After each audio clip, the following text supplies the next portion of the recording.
সব চলে গেলেন, একে একে সব চলে গেলেন, কবরের মাঝারো ভাই ঘুমায় না রে। একে একে সব চলে গেলেন, কবরের মাঝারো মন ঘুমায় না রে। শাদ্দাদ ফেরাউন বাদশা ছিল, এ দুনিয়া মাঝার। একে একে সব চলে গেল, একে একে সব চলে গেল, কবরের মাঝার ভাই ঘুমায় না রে। ও মন ঘুমায় না রে, নাম জপ মাওলার। একদিন ঘুমাইবা তুমি, জিন্দাগির লাগিয়া মন ঘুমায় না রে। নারে তাকবীর। আজকে জলসার যোগ্যতম শ্রদ্ধেয় সভাপতি সাহেব,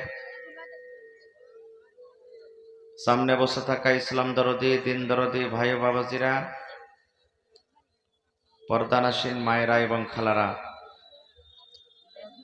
সমস্ত তারিফ ও গুণগান সেই মহান আল্লাহ তাবারাক ওয়া তাআলার জন্য, যে মহান আল্লাহ তাবারাক ওয়া তাআলা আজকে আমাদেরকে এই ঝিটকিয়া পূর্ণিয়ার জালসার পিন্ডালের তলাতে একত্রিত হয়ে বসে কিছু বলার শোনার তৌফিক দিয়েছেন। তাই আমরা সে আল্লাহর প্রশংসা করি। সকলেই একবার অন্তর থেকে পড়েন আলহামদুলিল্লাহ। একটু জোর করে পড়েন আলহামদুলিল্লাহ। তারপর আমাদের শেষ নবী হযরত মুহাম্মদুর রাসূলুল্লাহ পড়েন সাল্লাল্লাহু আলাইহি ওয়াসাল্লামের উপর অগণন দারুদ শরীফ শান্তির ধারা বর্ষিত হোক, আমিন। আল্লাহুম্মা সাল্লি আলাইহি আল্লাহুম্মা বারিক আলাইহি। বন্ধুরে আমার, আজকে আমি কোরআন মাজিদ থেকে একটি আয়াত তেলাওয়াত করেছি।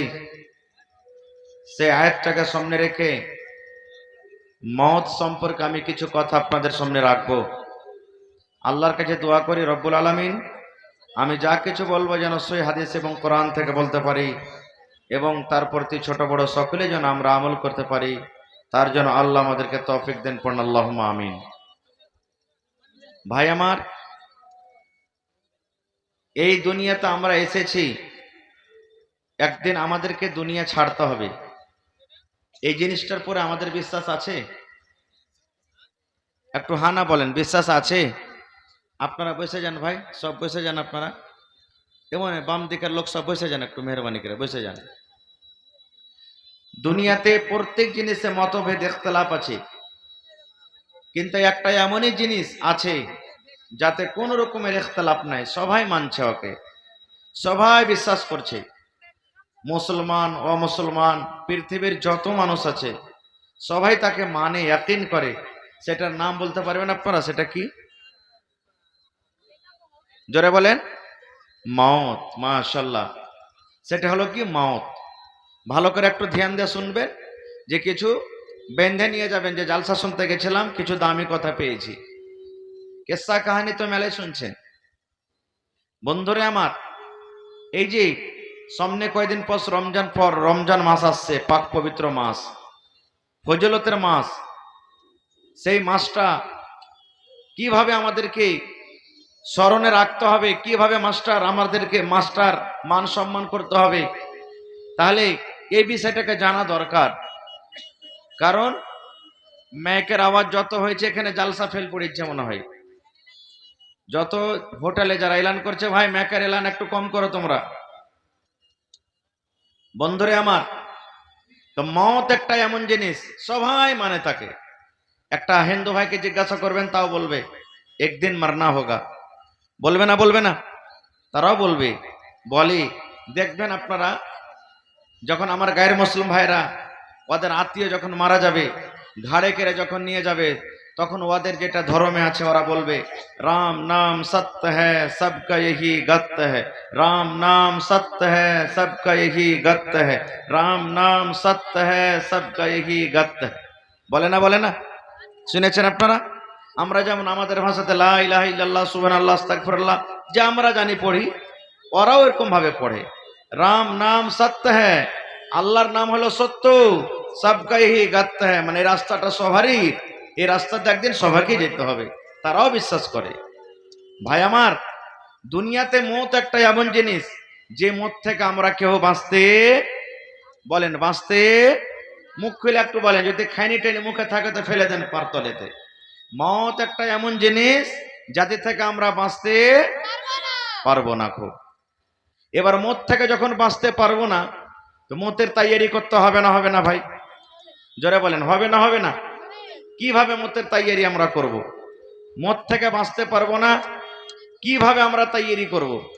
ভাই মুসলমান, আজকে আমরা বাচ্চাকে ডক্টর করব, আজকে আমরা ছেলেকে ইঞ্জিনিয়ার করব, ছেলেকে মাস্টার করব, বিভিন্ন রকমের আমরা 5,000, 10,000, 50,000 মাসে খরচ করে আমরা তার তৈয়ারি করাই কি করাই না? সুবহানাল্লাহ। এটা জীবনটা হলো ফানি জীবন, এই জীবন ফানি, 50 বছর, 60 বছর, 80 বছর বাঁচবো, দুনিয়া থেকে চলে যাব। কিন্তু যেই মতের আমাদেরকে তৈয়ারি আল্লাহ নিজে করতে বলেছেন, সেই মতের তৈয়ারি আজকে আমরা গাফিল হয়ে আছি, সেই মতের আমরা তৈয়ারি করি না। আজকে যদি মত বলে ভয় থাকতো, দেখেন কত ভাই মেলাতে ঠেলা খেয়েছে, রাস্তাতে ঘোরাফেরা করছে, ওরা জালসা শুনতে নামা এসেছে, জালসা যে শুনতে যাব, কিন্তু ওরা জালসা শুনতে আসেনি, জালসা দেখতে এসেছে। ওরা কোন ভাবে জিলাপি বনেছে, কয়খান জিলাপির দোকান বনেছে, কতটি মানুষ রাস্তাতে হাঁটছে, কয়খান চার দোকান বসেছে, এগুলা দেখতে এসেছে। ভাই রে, এ সময়টা পাওয়া যাবে না রে ভাই। আল্লাহ রাব্বুল আলামিন বলেন, কুল্লু মান আলাইহা ফান ওয়া ইয়াবকা ওয়াজহু রাব্বিকা যুল জালালি ওয়াল ইকরাম। আল্লাহ বলেন, যত জিনিস আমি তৈরি করেছি সব একদিন ফানা হয়ে যাবে, বাকি থাকবে একটাই, আল্লাহর জাত। আল্লাহর জাত আল্লাহ রাব্বুল আলামিন বাকি থাকবেন, তাছাড়া কেউ বাকি থাকবেন না। এই যে আজকে আমরা মুসলমান এটাই মনে করি যে বুড়াবো তখন ইবাদত বান্দেগি করব। এই যে রমজান মাস সামনে আসছে, আমার কত রোজাদার ভাই রোজা রাখবেন, যারা রোজা রাখবে না যুবক ভাইয়েরা কত ভাই এমন আছেন, আবে এখানে কি বুড়ালছে নাকি যে রোজা করবো, সালাহার আমি এখানে তো 20 বছরই বয়স হলো, বলে কি বলে না ভাই? বলেন তো, মত বুড়ার কাছে আসবে না ছোড়ার কাছেও আসবে? বলেন, মতের কি কোনো টাইম লেখা আছে যে বুড়াতে কালে মরবে কি জুয়ানি কালে মরবে? লেখা আছে কি? বাপ থাকতে বেটা মরে, পোতা থাকতে দাদু মরে, দাদু থাকতে পোতা মরে যায়। মতের কোনো গ্যারান্টি নেই। এই জন্য ভাইরে, আল্লাহ তাবারাক ওয়া তাআলার ইবাদত বান্দেগি বেঁচে থাকা কালে করতে হবে, না হলে আল্লাহর কোরআন বলছেন, যখন মানুষ দুনিয়া থেকে চলে যাবেন, ওর হিসাব কিতাব যখন হবে, তখন আল্লাহর কাছে আরজু করবে, আল্লাহর কাছে আপিল করবে, আল্লাহ তুমি একবার যদি আর জীবন আমাকে দুনিয়াতে দাও, একবার যদি আল্লাহ তুমি আমাকে দ্বিতীয়বার জীবনটা দিয়ে দাও, আমার জমি জায়গা সাই সম্পত্তি যত আছে সব বিক্রি করে নেক আমল করে আল্লাহ তোমার দরবারে আমি আসবো। কিন্তু আল্লাহ চান্স দিবেন? জোরে বলেন, চান্স দিবেন? চান্স দিবেন না খো আল্লাহ। আচ্ছা বলেন তো, এই মত কি শুধু গরিবের পর আসবে না ধনীর পর আসবে? জোরে বলেন, ধনীর পরও মত আসবে। যারা হাট্টা কাট্টা জুয়ান 8 জন 10 জনকে একবারই ফাইটিং এ লড়াই করে ফেলে দিবে, তারা কি দুনিয়াতে বাঁচবে? যারা আল্লাহ রাব্বুল আলামিন যাকে খুব সুন্দর রূপ দিয়েছেন, তারা কি দুনিয়াতে বাঁচবে?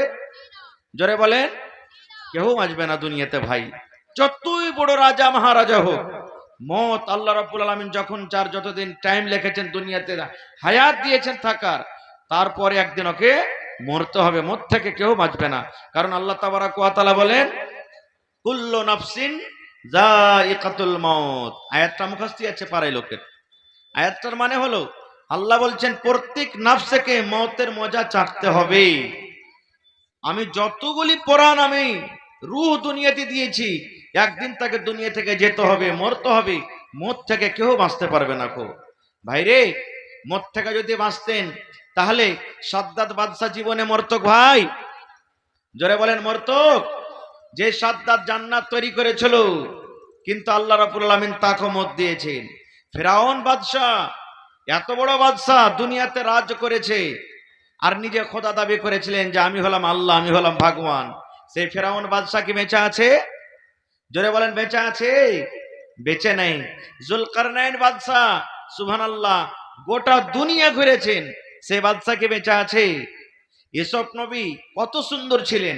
মুসলিম শরীফের হাদিস, আল্লাহর নবী বলেছেন আধখানি রূপ অর্ধেক সৌন্দর্য আল্লাহ মুসা নবীকে দিয়েছিলেন, আর অর্ধেক সৌন্দর্য দুনিয়াতে যত আমরা মানুষ আছি, আসবো, এসেছি, আছি, আল্লাহ রাব্বুল আলামিন দান করেছেন। সেই ইউসুফ নবীকে বেঁচে আছেন, জোরে বলেন বেঁচে আছে। ইউসুফ নবী কত সুন্দর ছিলেন জানেন? কত সুন্দর ছিলেন। সূরা ইউসুফ পড়ে দেখবেন কোরআন মাজিদে, তার রূপ তার সৌন্দর্য দেখে আজিজে মিসরের মহিলারা লোক কেটে দিয়েছে, অঙ্গল কেটে দিয়েছে। বলবেন কেমন করে? আপনারা জানেন ঘটনাটা, আমি 1 মিনিটে আপনাদের সামনে বলবো। আপনারা সবাই জানেন যে ইউসুফ নবীকে হাসাদে, রাগে, গোসাতে ওর ভাইরা কোথায় ফেলেছিলেন? জোরে বলেন, কুয়াতে। এবার কাফালা এসে ইউসুফ নবীকে উঠিয়ে নিয়ে চলে গেলেন কোথায়? আজিজে মিস্র। ওখানে হাটে বাজারে বিক্রি করা হলো। এবার আজিজে মিস্র তাকে কিনে বাড়ি নিয়ে চলে গেলেন। ওর সন্তান ছিল না, খুব একে বেটা বানিয়ে নেব বলে বাড়িতে থাকেন, ছোট ছিল। আস্তে আস্তে আস্তে ইউসুফ নবী বড় হলেন। যেমন যেমন মানুষ জোয়ান হয়, তেমন তেমন তার সৌন্দর্য আরো বেশি হয়, মানুষের রূপ বেশি খুলে, চেহারাটা সুন্দর হয়। ইউসুফ নবী তো এমনি আল্লাহ রাব্বুল আলামিন তাকে সুন্দর করেছেন। এবার আজিজে মিস্রের স্ত্রী জুলাইখা খাতুন, বিবি জুলাইখা আস্তে আস্তে আস্তে তার মহব্বতে, তার ভালোবাসা দিলে গেড়ে গেল, ইউসুফের কাছে হইতে লাগলো। ইউসুফের সাথে কথাবার্তার এরকম ভাবে মহব্বত ভালোবাসা চালু করে দিল যে আমি তার সাথে একবার মহব্বত ভালোবাসা করব। কিন্তু ইউসুফ আলাইহিস সালাম সব সময় ইনকার করেন। আপনারা বলেন জেনা, ব্যভিচার, চুরি, ডাকাতি, এই সমস্ত জিনিসগুলা কি ছুপিয়ে থেকেছে না থাকবে? ছুপিয়ে থেকেছে কি? একদিন, দুদিন, 5 দিন পর ধরা পড়বি। আস্তে আস্তে আশেপাশেকার মাহালে যত ওর চাকরি নকরনি ছিল বা আশেপাশে যারা মহিলা, ওরা সবাই জেনে ফেললো। যারে জানো একটা কথা শুনেছো যে বুবু? বলছে কি? মহিলার পেটে তো কোনো কথা পচবে না। বলছে কি হয়েছে? বলছে আরে বুবু, বিবি জুলাইখা যা আছে ওর গোলাম ইউসুফের পিছে পাগল হয়ে গেছে। বলছে ভাই? বলছে হ্যাঁ জি। আবার আরেকটা মহিলা বলছে বুবুর একটা কথা শুনেছ? বলছে কি হয়েছে? বলছে ইউসুফের পিছে ওর মালিকা জুলাইখা পাগল হয়ে গেছে, বাদশার স্ত্রী। এরকম ভাবে কথা ছড়িয়ে গেল। আস্তে আস্তে জুলাইখার কানে কথা এলো যে আরে বাপরে, আমি তো বাড়িতে বসে আছি আর আমার ব্যাপারে গ্রামে এলাকাতে বিভিন্ন রকমের কথা চলছে। তখন জুলাইখা বলছে, মায়ালোক বলে না বা আমরাও বলি যে মহিলাদের 36টা কল্লা। তো যদি মনে করেন তো এটা একটা কল্লা মহিলাদের। বিবি জুলাইখা বলছেন থাম রে লিসি লাগানি রে, আমার ব্যাপারে তোরা এরকম গীত গাচ্ছিস, দেখছি তোরা একটু পরীক্ষা নিয়ে। এবার জুলাইখা কি করলেন? আল্লাহ রাব্বুল আলামিন কোরআনে বলছেন সূরা ইউসুফে, যেই যে মহিলারা তার ব্যাপারে কথা বলেছিলেন সমস্ত মহিলাকে দাওয়াত করলেন যে বুবুরে, আমার বাড়িতে অমুক দিন তোমাদের জাফর দাওয়াত থাকলো, তোমরা চলে আসিও। সব হাজির হয়ে গেলেন। ইউসুফ আলাইহিস সালামকে একবারে তো সুন্দর রেপ চেহারা, এমন ভাবে নতুন জামা কাপড় পিন্ধালছে, আরো সুন্দর হয়ে গেছে, একবারে আরো সুন্দর সুন্দর নতুন কাপড় পিন্ধালছে। আর ইউসুফকে বলেছে ইউসুফ, আমি যখন ইশারা করব তখন তুমি মজলিসে একবার শুধু আসিয়ে দেখা করতে। এবার সমস্ত মহিলারাকে বসিয়ে দিয়েছেন, কে? বিবি জুলাইখা। আর সবকে একটা করে ফল দিয়েছে, আর ফলটা কাটার জন্য একটা করে চাকু দিয়েছে সবার হাতে। আর বিবি জুলাইখা বলেছেন যে দেখো, আমি যতক্ষণ তোমাকে আদেশ না করব যে খাও, ততক্ষণ তোমরা খাইও না। আমাদের দেশে দেখেন আজ থেকে 5-10 বছর আগে সবারই যতক্ষণ প্লেটে থালিতে খানা না হইলে খানা শুরু করেনি, এরকম দিন গেছে না জানি। আর এখন তো যেমন যেমন দিচ্ছে তেমন তেমন খাইতেছে, মানে ওই মাথা এখনই যায়নি খাবার, এমন থেকে হাত ধুয়া বসে আছে, এরকম তো সময়। খার যা হোক, তো বলছে একটা করে ফল দিয়েছে, একটা করে চাকু দিয়েছে, আর দিয়া বলছেন যে আমি যতক্ষণ তোমাকে খেতে না বলবো ফল কাটবে না। সব রেডি আছে যে কখন জুলাইখা আমাকে আদেশ করবে, কখন ফলটা কাটবো, চাকু আর ফল নিয়ে আছে। এবার জুলাইখা ইউসুফকে ইশারা করছেন, ইউসুফ তুমি মজলিসে এসো একবার। যেমনই মজলিসে সান্দালছে, সুবহানাল্লাহ, সব মহিলারা এদিকে ফল কাটতে আদেশ করে দিয়েছে জুলাইখা, এখন তোমরা ফল কাটো। এদিকে ফল কাটতে আদেশ করেছে, আর ইউসুফকে ইশারা করছে তুমি মজলিসে এসো। আল্লাহুস সামাদ, এত রূপ দিয়েছেন আল্লাহ, তাকে দিয়েছিলেন মহিলারা ফল কাটছে আর ইউসুফের দিকে দেখছেন আর বলছেন মালাকুন কারীম, ওরে আল্লাহ, এটা মানুষ রে, এটা বুজরুগ ফেরেশতা হবে মনে হয়। আল্লাহুস সামাদ দেখি আছে আর ফল কাটছে, এদিকে জানে না যে ফল না কেটে নিজের নিজের লোক কাটছি, আমরা লোক কাটছি। সুবহানাল্লাহ। এবার যখন নিজের নিজের লোক কেটে দিয়েছে মহিলারা, তখন জুলেখা বলছেন, বাবু রে, তোমরা যে ফল কাটতে দিয়েছি, তোমরা ফল না কেটে দেখো তো কি কাটছো তোমরা। এবার লোকের দিকে দেখছে, যা আল্লাহ, কি করলাম, আমরা তো লোক কেটে বসে আছি, রক্ত বাড়াইতে শুরু হয়েছে।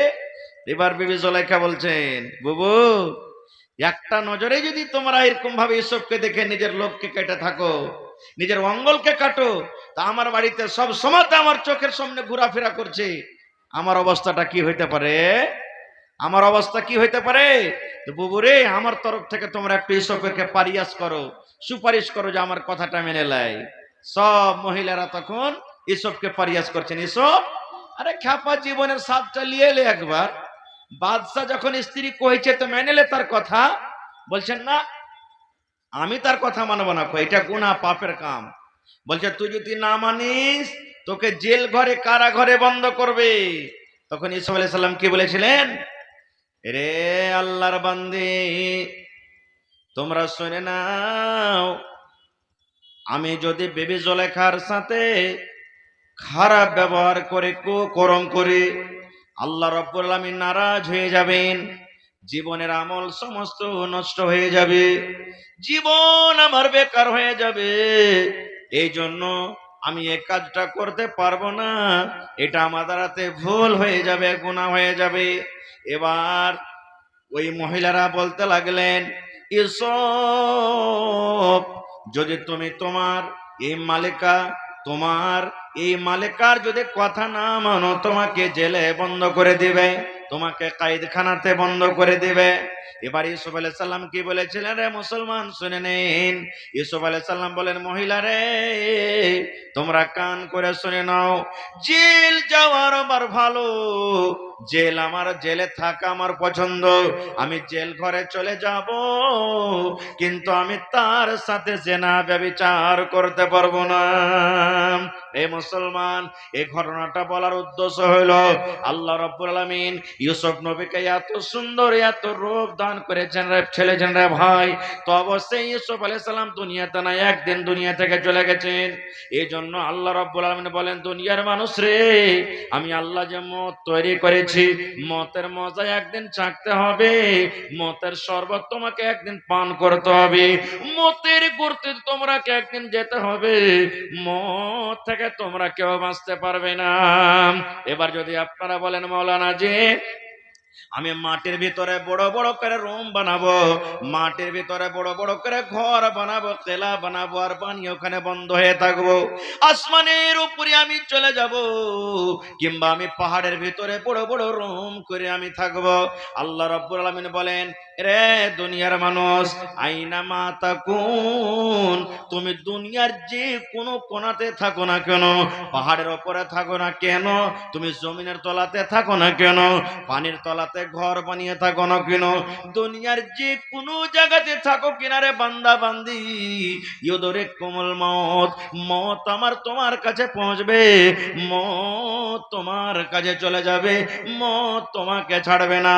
যতদিন তোমাকে আমি দুনিয়াতে হায়াত দিয়েছি, যতদিন আমি আল্লাহ দুনিয়াতে তোমাকে টাইম দিয়েছি, যতদিন দুনিয়াতে থাকার তোমার সময় আছে, একদিন তোমাকে মরতে হবে, অতদিন থাকা পর তুমি অতদিন দুনিয়াতে বাঁচবে, আর তারপর দুনিয়া থেকে তোমাকে যেতে হবে।